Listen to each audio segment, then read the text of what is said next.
Hello friends, कैसे हैं? बढ़िया जी। आज हम लोग अपना एक नया सिस्टम यानी ITR 1 कैसे फाइल किया जाए अपने इनकम टैक्स पोर्टल पे। जी, आपको अच्छी तरह मालूम है कि एक नया इनकम टैक्स पोर्टल आया है कि ये आपका नया इनकम टैक्स पोर्टल है। अब सारे के सारे प्रोसेसिंग आपके यहीं से होंगे, इनकम टैक्स से रिलेटेड incometax.gov.in से। क्लियर है?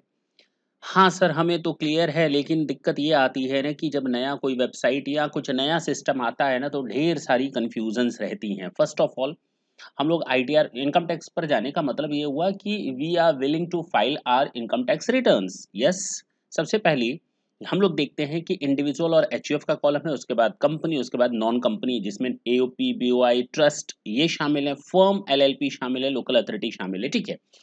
अच्छी बात ये है यहाँ पर कि हमारा इंडिविजुअल और HUF जो दिया हुआ है, उसमें दिया हुआ है सैलरीड एम्प्लॉय फर्स्ट कैटेगरी। और इस सैलरीड एम्प्लॉय में जब आप क्लिक करते हैं तो आपके सामने कई सारी चीजें आ जाती हैं। पहला, guidance to file return, return form applicable, किसके ऊपर कौन सा रिटर्न एप्लीकेबल होगा, टैक्स स्लैब्स क्या होंगे, डिडक्शन क्या क्या ले सकते हैं आप, ये सारी मिलेंगी सैलरीड एम्प्लॉय के लिए। बिजनेस प्रोफेशन करने वाले एम्प्लॉयज के लिए, पर्सन के लिए, जो इंडिविजुअल या HUF होंगे उनके लिए ये सिस्टम रहेगा।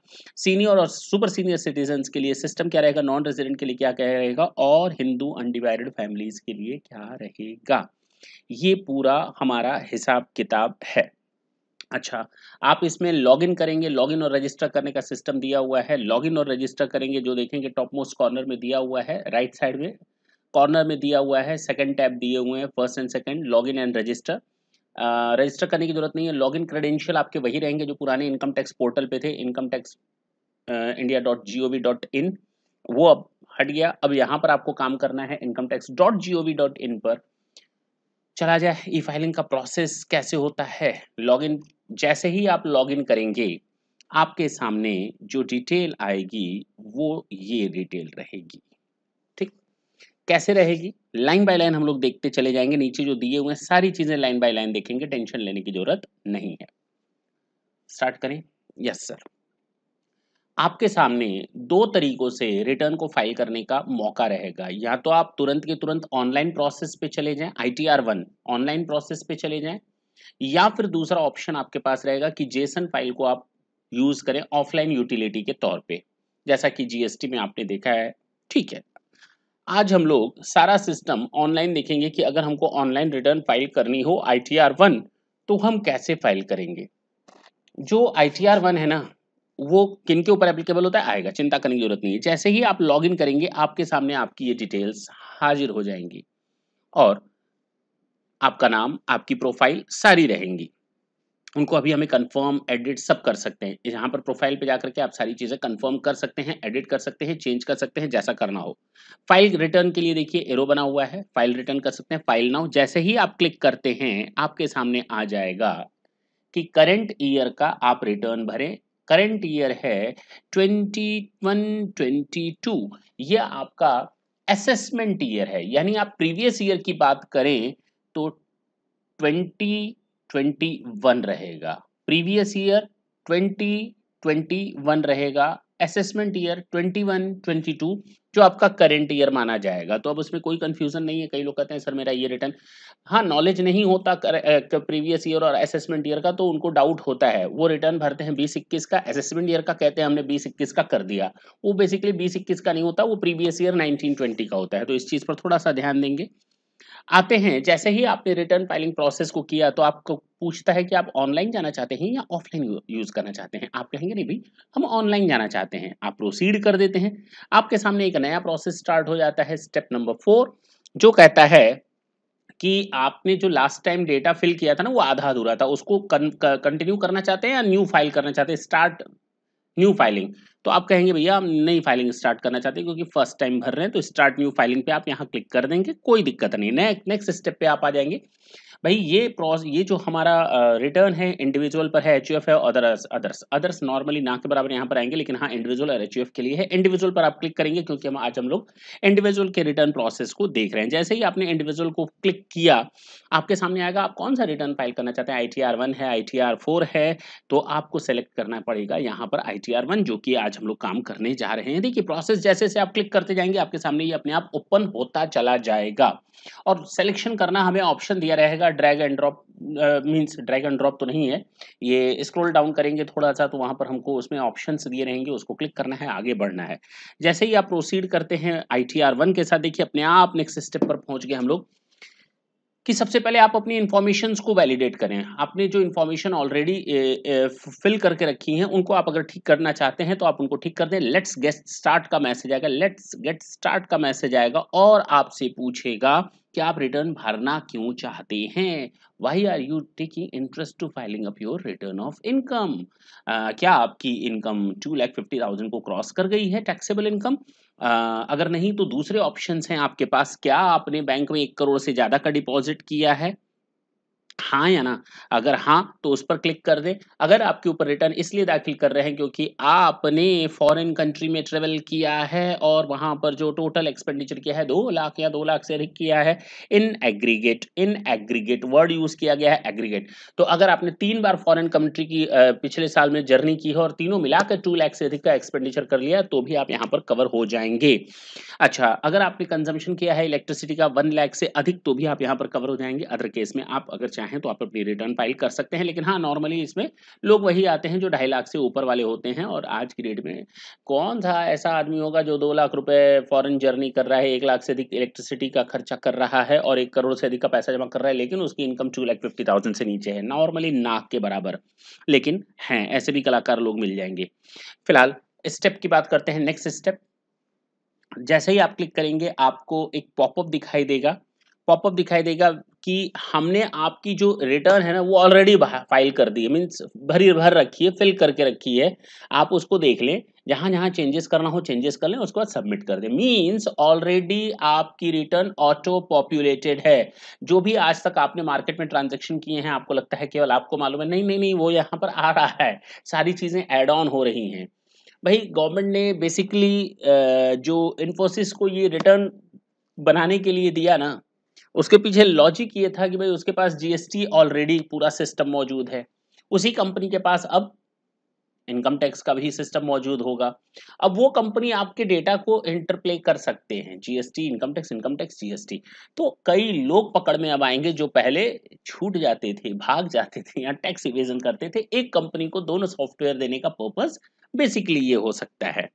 ठीक है ना। जैसे ही ये पॉपअप इन्फॉर्मेशन आती है आप आगे प्रोसीड करें, आप अपनी इन्फॉर्मेशन को एडिट कर सकते हैं। जो भी आपकी पर्सनल इन्फॉर्मेशन है, first name, middle name, PAN number, date of birth, Aadhaar number और कॉन्टैक्ट डिटेल्स आप चेंज कर सकते हैं अगर आप चाहें। नेचर ऑफ एम्प्लॉयमेंट, रिटर्न का सेक्शन, अब आपको ये नहीं मालूम होगा ये रिटर्न्स क्यों भरी जाती है। नॉर्मली 139(1) में रिटर्न भरते हैं हम लोग, अगर सही समय पर भर रहे हैं तो। अगर समय बीत चुका है तो हम लोग बिलेटेड रिटर्न 139(4) में रिटर्न भरते हैं। अगर हम रिटर्न भर चुके हैं लेकिन उसमें कुछ गलती हो गई है, उसको चेंज करना चाहते हैं, then we must go with the section 139(5). In the same 119(2)(b) के हिसाब से कहा जाता है कि भैया आपने रिटर्न भरने में देर कर दी, अब हम आपको रिटर्न भरने का मौका देते हैं। तो इनकम टैक्स डिपार्टमेंट हमको रिटर्न भरने के लिए बोलता है 119(2) में, और वो हमारे उस डिले को कंडोन कर देता है, माफ कर देता है कि भाई आपने जो डिले किया हम उसको माफ कर रहे हैं। अगर उसके तहत आप रिटर्न दाखिल कर रहे हैं तो उस पर आप डॉट पर टिक करेंगे। अच्छा, इसके अलावा भी कई सारे सेक्शंस होते हैं जहां पर आपको रिटर्न फाइल करनी पड़ती है एक इंडिविजुअल को। 139(9) ये होती है डिफेक्टिव रिटर्न्स। डिफेक्टिव रिटर्न्स, जब आपके रिटर्न्स में कोई डिफेक्ट रह जाता है तो वहां पर रिटर्न्स चेंज, मतलब रिटर्न्स को दोबारा कहा जाता है कि आप उसको ठीक करके सबमिट करो। 142(1), जब आपने रिटर्न दाखिल करनी थी, आपने रिटर्न दाखिल नहीं की तो डिपार्टमेंट ने आपको एक नोटिस सर्व किया, अब लो बेटा नोटिस को फाइल करो, मतलब नोटिस के हिसाब से रिटर्न को फाइल करना है। 148 ये आपका होता है इनकम स्केपिंग असेसमेंट के हिसाब से। 153 ये सर्च एंड सीजर की रिटर्न। ये सारी चीजें आपको अभी नहीं याद रखनी। तो रिटर्न के ये सेक्शंस है, जब एक इंडिविजुअल डिफरेंट डिफरेंट सेक्शंस में रिटर्न दाखिल करता है तो before moving further, first of all अगर आप एक नॉर्मल रिटर्न सही समय पर भर रहे हैं तो आप केवल 139(1) पर क्लिक करेंगे। अगर आप रिटर्न देरी से जमा कर रहे हैं, ड्यू डेट बीत गई है, तो 139(4) को क्लिक करेंगे, तब आप 139(1) में नहीं जाएंगे। और 139(5) अगर आपकी रिटर्न में कोई गलती हो गई थी जो ओरिजिनली आपने फाइल की थी, अब उसको आप चेंज करना चाहते हैं, तो आप 139(5) को क्लिक करेंगे। मीन्स जब भी आप टिक करेंगे तो थोड़ा सा अलर्ट मोड में करेंगे, ये नहीं कि किसी को भी टिक कर दिया तो हमारी रिटर्न फाइल हो जाएगी। आजकल कई कॉल्स आती हैं, सर मैं अपनी रिटर्न खुद फाइल करना चाहता हूँ। हाँ, मैंने कभी रिटर्न फाइल नहीं की लेकिन मैं कर सकता हूँ। तो मैं उनको कहता हूँ भई अगर आप प्रोफ़ेशनल्स का सपोर्ट लोगे, तो वो एक बेस्ट ऑप्शन होता है। हाँ, मैं मान सकता हूँ आपके ऊपर फाइनेंशियल बर्डन आएगा फर्स्ट थिंग, सेकंड थिंग कि आपने रिटर्न भर दी, तो जिसका काम उसी को साझे और करे तो ठेंगा बाजे। तो कभी-कभी ये भी सिचुएशन आ जाती है कि हम लोग ना जानते हुए भी उन चीज़ों को करने लगते हैं जिसको हमें नहीं करना चाहिए। I am not trying to say that do not try to possess the information, try to have all the information related to income tax return and all these things. आप सारी इंफॉर्मेशन रखिए, वेल अवेयर रहिए अपनी data से, financial data से, CS, वकील साहब, CMA साहब या कोई अकाउंटेंट आपकी जितनी भी रिटर्न्स वगैरह फाइल करते हैं, हाँ, आप उनकी कॉपी अपने पास रखिए, उसका प्रिंट आउट अपने पास रखिए, डिजिटल फॉर्म में रखिए, जैसे भी रखिए, लेकिन हाँ एटलीस्ट उसकी एक कॉपी, ये आपका राइट है और ये राइट आपसे कोई ले नहीं सकता। ये चीज़ें याद रखें। अच्छा, इसके अलावा ये सारी डिटेल ये जब सॉरी, यहाँ पर जब आप जाएँगे file and response to notice under section, नीचे वाले जो लाइन को अगर आप क्लिक करेंगे, जैसे ही आप उसके हिसाब से रिटर्न फाइल करेंगे, तो ये आपके सामने ओपन हो जाएँगे। जितना भी शेडेड फॉर्म में है, जिसको आप अभी ओपन नहीं कर पा रहे हैं, वो तुरंत ओपन हो जाएगा क्योंकि इनकम स्किपिंग के हिसाब से जा रहा है। तो आपसे जो कहा जाता है कि आप डीआईएन नंबर या फिर जो नोटिस का डीआईएन नंबर है, वो आप दाखिल करिए, डेट दाखिल करिए, ये सारी चीज़ें उसमें लिखनी पड़ेंगी, तब आप यहाँ पर क्लिक करेंगे। अगर आप बीएसी के हिसाब से रिटर्न दाखिल करना चाहते हैं, बीएसी के हिसाब से रिटर्न दाखिल करना चाहते हैं, जिसमें कहा गया कई सारे छूटों को छोड़ दो, छूट को छूट दे दो, और 115 बीएसी ने कहा कई सारे डिडक्शंस को आप अवेल मत करिए, हम आपसे कम रेट ऑफ टैक्स लेंगे इनकम टैक्स का। 5%, 10%, 15%, 20%, 25%, 30%, इस तरह के टैक्स रेट्स हैं। कई सारे टैक्स रेट्स आ गए, उसके हिसाब से जाना चाहते हैं, yes you can go ahead, ये आपके ऊपर है। बैंक डिटेल्स आप कंफर्म कर देंगे। देखिए ना, कई सारी बैंक है जिसमें आप रिफंड पाना चाहते हैं, एटलीस्ट एक बैंक को तो आपको अप्रूव करना पड़ेगा जी। ठीक है ना? तो यहाँ पर कुछ ऑप्शंस आपके सामने नीचे दे रखे हैं कि आप इनको ज़रूर फ़ॉलो करें। पहला, minimum 1 account should be selected for refund credit. In case of refund, multiple accounts are selected for refund credit. The refund will be credited to one of the account decided by the CPC, Central Processing Unit जो होती है, after processing the return. At least one preferred bank account is pre validate, तो pre validated होना चाहिए, एक at least एक account तो आपका प्री वैलिडेटेड होना चाहिए ताकि रिफंड प्रोसेस आसानी से हो सके। चलिए, जैसे ही आपने ऊपर की चीजों को कहा तो एक जेट विमान तैयार आ गया, जेट विमान आपके सामने आ गया कि yes you are going good, each and everything has been done finally, now this is the last means this is the now you are moving ahead for the filing of the return. अभी तक तो आप अपनी basic details को देख रहे थे, अब आपके सामने एक ये निशान बन करके आ गया, देखिए कंफर्म्ड का। तो जो आपसे इंफॉर्मेशन, पर्सनल इंफॉर्मेशन पूछी गई थी, वो कंफर्म हो गई, ग्रीन टिक बन करके आ जाएगा। ब्लू टिक यहाँ नहीं बनता है, यहाँ ग्रीन टिक बन करके आता है। चलिए, ग्रॉस टोटल इनकम के बारे में अब यहाँ हम आगे बढ़ेंगे। सिंपल है, ये आपकी ऑटो पॉपुलेटेड होगी, जो भी इंफॉर्मेशन ऑलरेडी गवर्नमेंट के पास होगी 26 एएस में जाकर के आप देख सकते हैं। जितनी भी इंफॉर्मेशन 26 एएस में है, वो सारी की सारी यहाँ पर ऑटोमेटिकली ऑटो पॉपुलेट हो जाएंगी वहां से। अब यहाँ पर चूंकि कौन एसएससी है जिसको ये रिटर्न दाखिल करनी है, अभी मैं बता देता हूँ, ऊपर चला गया है, फिर से आएंगे। इंडिविजुअल में कौन है, तो ग्रॉस सैलरी है, आप लिख लेंगे, एग्जेम्प्ट कर लेंगे अलाउंसेस वगैरह को, टैक्सेबल सैलरी आ जाएगी, और डिडक्शंस आप ले लेंगे सेक्शन 16(1), A2 एंड 3 के हिसाब से, standard deduction, entertainment allowances and professional taxes का। और उसके बाद आप हाउस प्रॉपर्टी की इनकम को लिखेंगे। हाउस प्रॉपर्टी मैक्सिमम एक घर होना चाहिए, ITR 1 में एक ही घर होगा तभी आप यहाँ पर आ सकते हैं। तो कहता है income from only one house property can be shown in this ITR, इससे ज्यादा आप नहीं ले सकते। इनकम फ्रॉम अदर सोर्सेज, आप अगर अदर सोर्सेज की इनकम है तो उसको आप यहाँ पर लिख लीजिए, एग्जेम्प्ट कितनी है वो लिख लीजिए, कंफर्म कर लीजिए आप कौन कौन से डिडक्शन लेना चाहते हैं। अब सोचिए, डिडक्शंस के बारे में सारी डिटेल है, 80C, 80D, 80DD, 80CCD, 80E, सारी इंफॉर्मेशन है। जो जो आप क्लेम करना चाहते हो वो आप क्लेम करें, सारी लाइन बाय लाइन दिया हुआ है। तो अगर मैं फिर बोलता हूँ, if you are professional one then go ahead. अगर आप प्रोफेशनल नहीं हैं, एक परफेक्ट अकाउंटेंट नहीं है, तो पहले आपको ये सारी इंफॉर्मेशन रखनी पड़ेगी कि भाई हमारा ये डोनेशन का क्या सिस्टम है। 80G का 80GG कहाँ यूज होता है, 80GGA कहाँ यूज होता है, 80D कहाँ यूज होता है, 80C कहाँ यूज होता है, 80CCD कहाँ यूज होता है। नाउ आपको वो सारी पहले इंफॉर्मेशन प्रोसेस करनी पड़ेंगी, तब आप समझ पाएंगे हमको यस का बटन दबाना है, नो का बटन दबाना है। मतलब नो तो है ही ऑलरेडी, यस करेंगे तो आपके सामने वो डिटेल्स ऐसे आ जाएंगी। जैसे ही आप करेंगे तो आप अमाउंट लिखेंगे, यहाँ पर सारी अमाउंट्स को फिल करेंगे। यहाँ पर कुछ उसके मेन पॉइंट्स भी दिए हैं, 80CC से ले करके सारे के सारे पॉइंट्स दिए हैं, ठीक है ना। अभी हम तो वो डिटेल डिस्कस करेंगे नहीं। अगर हम इन डायरेक्शंस को पढ़ाना शुरू कर दें, आपको बताना शुरू कर दें, तो again it will take 4 to 5 long long sessions, not short sessions, ठीक है ना। तो जैसे ही आप क्लिक करते हैं, वेरीफाई कर देते हैं, आप आगे बढ़ते हैं, कुछ और एक्स्ट्रा डिडक्शन पाना चाहते हैं तो कंफर्म करके आप आगे जा सकते हैं। डिडक्शंस को क्लेम करने के बाद last last TDS, TCS, advance tax और सेल्फ असेसमेंट टैक्स आज तक जो आपने दिया है उसका यहाँ पर बेनिफिट ले लेंगे। ऑलरेडी ऑटो पॉपुलेटेड होगा, जो आप सेल्फ असेसमेंट टैक्स अभी पेमेंट करेंगे उसको छोड़कर बाकी सारी चीजें ऑटो पॉपुलेटेड हो जाएंगी। टोटल टैक्सेस पेड जो लास्ट में आ गया, ये आपका बैलेंस भी दिखाएगा। मान लीजिए यहाँ पर आ गया 5000। जैसे ही आया 5000 आपने कंफर्म किया, जैसे ही आया 5000 आपने कंफर्म किया, तो आप यहाँ पर टैक्स पे कर दो। पहले तो वेरीफाई कर लो टैक्स लायबिलिटी को। जैसे ही आप वेरीफाई कर लेते हो, ये टैक्स लायबिलिटी कैसे कैलकुलेट हुई, आपको 80, 87 ए का रिबेट वगैरह सब अपने आप दे देगा, ये आपको कुछ करने की जरूरत नहीं पड़ेगी, ठीक है ना। एचईसी वगैरह ऐड कर लेगा, रिलीफ वगैरह दे देगा, इंटरेस्ट वगैरह ऐड कर लेगा, वो सारी चीजें ऑटो कॉम्प्यूटेड होंगी। कंफर्म कर लो आप, और उसके बाद रिटर्न को, प्री फिल्ड रिटर्न को वैलिडेट कर लो। तो आपकी दोनों चीजें कंफर्म हो गई। पहला टिक पर्सनल इंफॉर्मेशन, ग्रीन टिक। दूसरा ग्रॉस टोटल इनकम, वो भी ग्रीन टिक। और तीसरा जितनी आपने डिडक्शंस क्लेम की हैं वो ग्रीन टिक। टैक्सेस पेड जितने भी आज तक आपने किए हैं वो टिक हो गया, ग्रीन टिक। और टोटल टैक्सेस लायबिलिटी कंफर्म कर देंगे। जैसे ही आप ये कंफर्म करते हैं तो आपके सामने आता है, या तो प्रोसीड कर लो या तो जेसन फाइल अपनी डाउनलोड कर लो। तो आप प्रोसीड पर चले जाएं और यहाँ पर you need to make a payment of ₹5000 मान लेते हैं आया, और यहाँ पेमेंट कर लो, प्रिंट कर लेना उस रसीद को। और यहाँ पर आपका सब 0000 उसके बाद अपने आप दिखने लगेगा।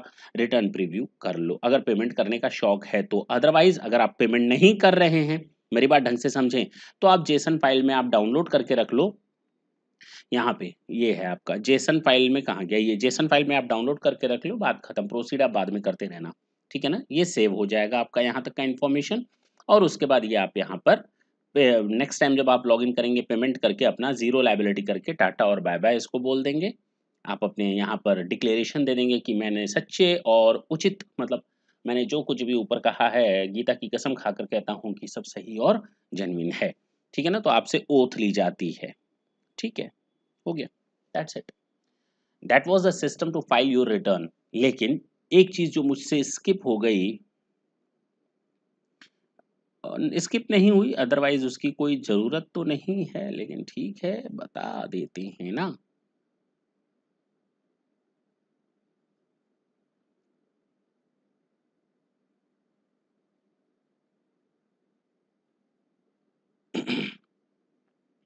ये ITR1 किसके किसके लिए होता है, कोई भी resident, resident SSC, resident individual, वो ना हो, कौन ना हो, resident and not ordinary resident ना हो। यानी केवल ये रेजिडेंट एंड ऑर्डिनरी रेजिडेंट के लिए है, पहली चीज। और उसकी टोटल इनकम 50 लाख तक है, सैलरी की इनकम है, एक हाउस प्रॉपर्टी है, बता दिया, अदर सोर्सेस की इनकम है, और एग्रीकल्चरल इनकम 5000 से अधिक नहीं है। कोई भी बंदा इस रिटर्न्स को यूज नहीं कर सकता, भले इंडिविजुअल हो, सैलरी पाता हो, लेकिन वो डायरेक्टर अगर है किसी कंपनी का तो इस रिटर्न को यूज नहीं कर पाएगा। अगर कोई पर्सन है जिसने अनलिस्टेड इक्विटी शेयर्स में इन्वेस्टमेंट कर रखा है, वो भी इस रिटर्न को यूज नहीं कर पाएगा। या 194N में आने वाले भी एसएससी इस रिटर्न को यूज नहीं कर पाएंगे, ठीक है ना। तो वो चीजें हम लोग बाद में देखेंगे। तो किसके लिए थी, कोई भी ऐसा बंदा जो सैलरीड एम्प्लॉय हो, एक हाउस प्रॉपर्टी हो और अदर सोर्सेज की इनकम हो। यानी कि बिजनेस, प्रोफेशन और कैपिटल गेन मना कर रखा है, एक से ज्यादा घर है तो इसने मना कर रखा है। Is it clear? Next session में हम आपसे फिर मिलेंगे नए पॉइंट्स के साथ। तब तक के लिए tata and bye bye. Thank you. Thanks a lot.